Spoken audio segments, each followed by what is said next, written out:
Hello everybody, and welcome back on my channel. Today I'm standing here with my good friend the Demon Tower Keeper, and I'm going to present you a guide through the floors, how to reach the Blacksmith, and further on how to lure the monsters away from the Metin of Murder so you can farm there in peace. And finally then, how to reach the Death Reaper, dropping hopefully some relics and getting the chest for sure. So I guess let's jump right into it that way.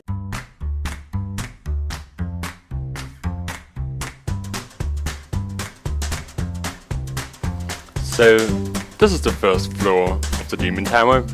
You just get one simple task, and that is to kill the Metin of Toughness. Nothing more to do here.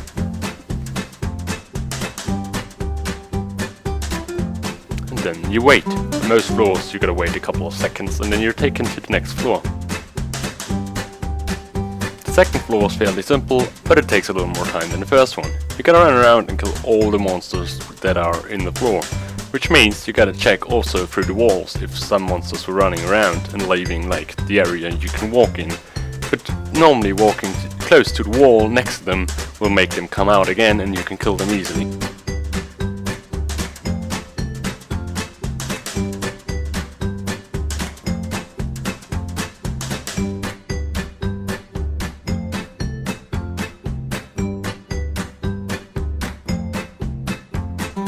The third floor is pretty much like the second one.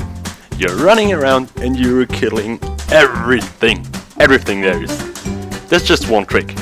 Demon King. Don't misunderstand me, you're killing him too, but you know, you gotta mix things up.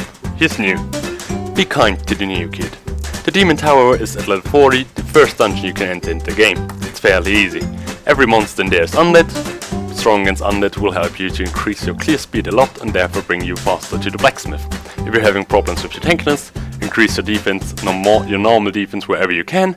There are many archers, you can still, if you're still having trouble, have a look at arrow defense and chance to dodge arrows.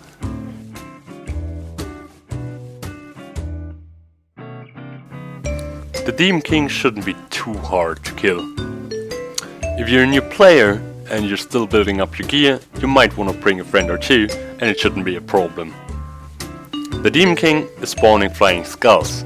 You can kill them, but you do not need to kill them in order to reach the next floor.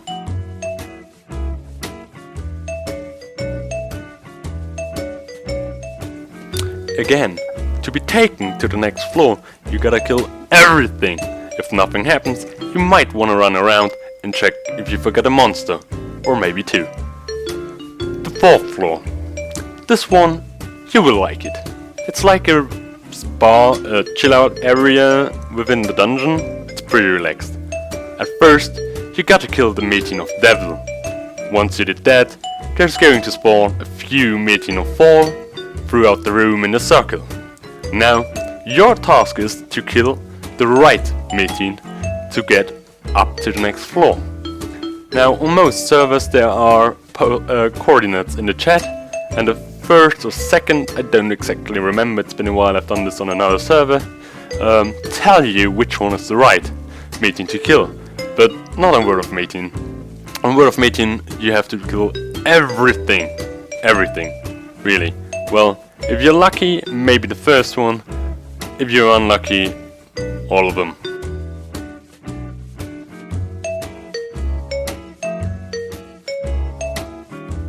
So the strategy is, you pick a direction, clockwise or counterclockwise, you follow it and kill every Metin which comes along your path. I've done this in the video, and sadly I wasn't very lucky because I had to kill all of the Metins. Just the last one in the room was the right. Just in case, if you have killed those Metins with a two-handed weapon, if you can, switch for a sword. If you can't, you'll be just fine. But I'm going to explain you why it would be a good thing.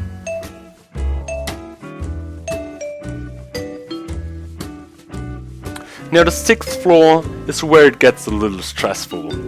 Your task is to break all of the ancient seals which are in the room with unlock stones. Those unlock stones, you get them by killing monsters. The first wave of monsters, which is already in the room when you get teleported into it, usually does not drop an unlock stone. It's really rare that that wave already drops one. The first one you should get is with the second wave, and then every wave after should give you another one. This floor is a little race against time. You have 15 minutes to break all of the ancient seals in the room. If you fail, you get teleported in front of the dungeon and got to try again. There's something like a safe zone in this floor. If you look to your minimap and go straight to the very south, there's a little area in which no monsters spawn. Now the pulling is done by usually one person to gather the attention of all the monsters by running around in 1.5 circle, and then when they're concentrated on one spot, fastly killing the monsters all at once. Now if you're in that area in which no monsters spawn, you're not attracting attention of the monsters, and the puller has not to clean after you because he's missing out on a few groups of monsters because you got their aggression. Sadly, in this video it's not going perfectly and I'm messing up the pools a little bit, but you get the idea.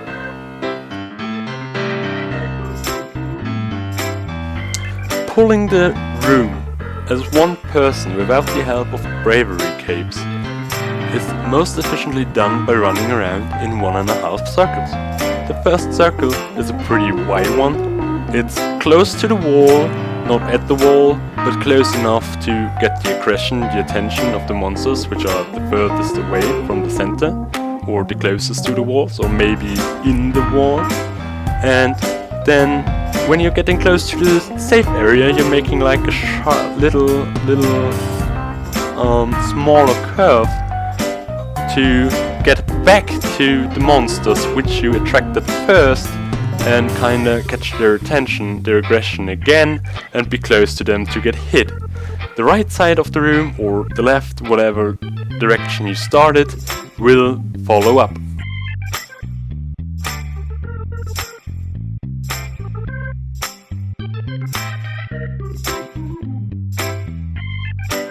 And now here's why I would recommend you as a warrior to use a sword instead of a two-handed weapon.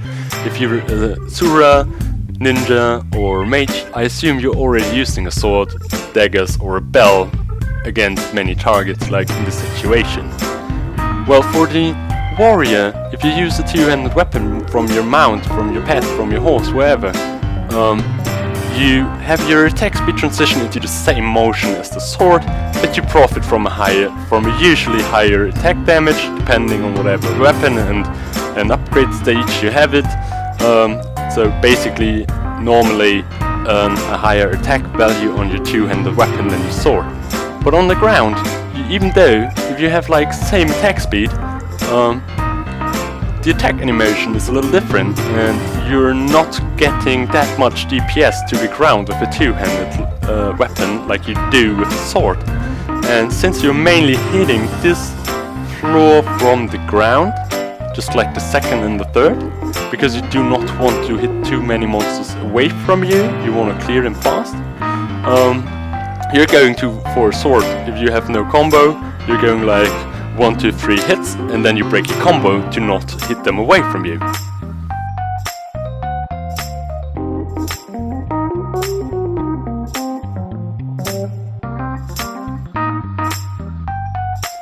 Now, the 6th floor is where the dungeon ends for most people with either a weapon, armor or accessory smith. Again, you got to kill everything in the floor. There is, again, a Demon King, but this time it's a proud one, so you gotta kill him last. He has to be the last man standing. If you kill him before you've killed all the other monsters in the floor, the Blacksmith, which will appear by his death, will not be able to upgrade you anything. Some people say that you can influence which of the 3 types, like I already said, weapon, armor and accessory, which type of blacksmith you get can be influenced by the position in the room in which you kill the Proud Demon King. And as far as what I've heard, the triangles with the ground waves that they are, that form triangles which meet in the center. Those areas stand for specific types of blacksmiths. Now I've done many runs, but I must admit, I've never paid attention to whether it's true or not. But I think it's just a hoax. Well, anyways, you can do your own studies on this, but I think it's pretty much random which type of blacksmith you get. In this run I got a Weaponsmith. If you believe the rumor the hoax is true, that you can influence which type of blacksmith will spawn by killing the Proud Demon King in a specific position in the room, then sure, look where I killed it in the video, and maybe it's true, maybe it's not, I don't know. For the blacksmith himself, for every character you got here, you can upgrade once. You can trade items freely between your characters, but each character can try to upgrade once, whether it's a success or a fail. If you have a character level 75 or above, you can talk to the blacksmith, and he will shortly after take everyone who's still in the run to the next floor. A few floors are still coming, on the way to the Death Reaper, and I'm going to cover them in another video, which I release soon once it's done. I hope you had fun, I hope you enjoyed watching the video, I hope you learned something, and I wish you a fine day. See you soon.